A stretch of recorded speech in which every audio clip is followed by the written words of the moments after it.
Approve किया गया और वो भारत में आने के लिए तैयार हो गए। इस विजिट के दौरान जीवन के हर पहलू को छूने वाले विषयों के ऊपर काम हुआ, जैसे कि आर्टिफिशियल इंटेलिजेंस और सेमीकंडक्टर मिशन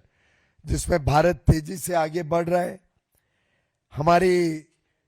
ऊर्जा सुरक्षा, एनर्जी सिक्योरिटी, हमारी डिफेंस रिक्वायरमेंट्स, डिफेंस पार्टनरशिप्स, निवेश, अंतर्राष्ट्रीय व्यापार, निर्यात को और प्रोत्साहन देना, भारत में एलपीजी उपलब्ध हो और हर एक घर तक हम एलपीजी पर्याप्त पहुंचा पाए, उसको सुरक्षित करने की यूएई के साथ जो करार किया गया है, जो भारत में स्ट्रेटेजिक पेट्रोलियम रिजर्व्स एसपीआर को बढ़ाने के लिए 30 मिलियन टन का स्ट्रेटेजिक रिजर्व बढ़े, उसमें यूएई की साझेदारी, टाटा इलेक्ट्रॉनिक्स और एएसएमएल जो विश्व की एक सेमीकंडक्टर इक्विपमेंट बनाने वाली एक बहुत ही नामी कंपनी है, उसके साथ जो पार्टनरशिप तय हुई, जिससे 300 सेमिकॉन फैब्स की फैक्ट्री भारत में बनाई जाएगी। एक प्रकार से अलग अलग क्षेत्रों में प्रधानमंत्री जी का जो व्यक्तित्व देश की जनता को सेवा करने का हम देखते हैं, वो सामने आया। उनका नेतृत्व विश्व पटल पर लोगों ने देखा। आज पूरा विश्व भारत को एक विश्वसनीय ट्रस्टेड पार्टनर के रूप में देखता है। आज पूरा विश्व भारत को एक प्रिफर्ड ग्लोबल डेस्टिनेशन के रूप में भी देख रहा है। और मैं समझता हूं कि ये सिर्फ एक संजोग नहीं है, पर सोची समझी रणनीति है कि जो 5 देश में माननीय प्रधानमंत्री जी गए, ये हमारे 3 अलग अलग फ्री ट्रेड एग्रीमेंट्स,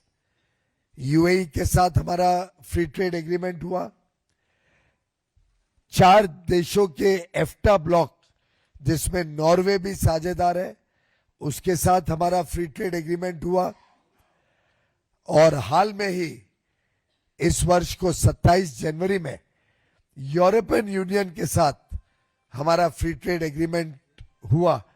जिसमें 3 देश इटली, स्वीडन और नेदरलैंड पार्टनर कंट्रीज हैं। 5 देश में एक नया ऊर्जा है भारत के साथ व्यापार करने की। हमारे निर्यातकों के लिए ढेर सारे अवसर और भारत में बड़े पैमाने पे निवेश इस 5 दिवसीय 5 देशों की यात्रा से कैटलाइज होगा, एक प्रकार से सीड होगा, उसकी नींव रखी गई है इस यात्रा के दौरान। मित्रों, माननीय प्रधानमंत्री जी ने आज के बड़े ही टर्मोइल के वातावरण में, जहां बड़ी अनिश्चितता है पूरे विश्व में, अलग अलग देश युद्ध से घिरे हुए हैं, स्ट्रेट ऑफ हॉर्मुज बंद होने के वजह से बहुत सारी अंतर्राष्ट्रीय चुनौतियों से विश्व गुजर रहा है। ऐसे में यूरोप और भारत एक प्रकार से मित्र देश, साझेदार, दोनों एक दूसरे के साथ कॉम्प्लीमेंट करते हैं, पूरक बनते हैं एक दूसरे के। कंपटीशन कम, पार्टनरशिप ज्यादा। और ये देश भारत को एक स्थिर शक्ति के रूप में उस नजरिए से देखते हैं। हमने मिस उर्सुला फॉन डर लायन, जो यूरोपियन कमीशन की प्रेसिडेंट है, उनका भाषण सुना। कैसे बड़ी उम्मीद लगा के वो भारत की तरफ देखते हैं, कैसे भारत और यूरोपियन यूनियन के फ्री ट्रेड एग्रीमेंट को उन्होंने mother of all trade deals का दर्जा दिया, कैसे वो माननीय प्रधानमंत्री नरेंद्र मोदी जी को विश्व के नेता के रूप में पूरा यूरोप आज देख रहा है। मित्रों, एक विश्व में एक तरफ पूरा विश्व भारत की तरफ, प्रधानमंत्री जी की तरफ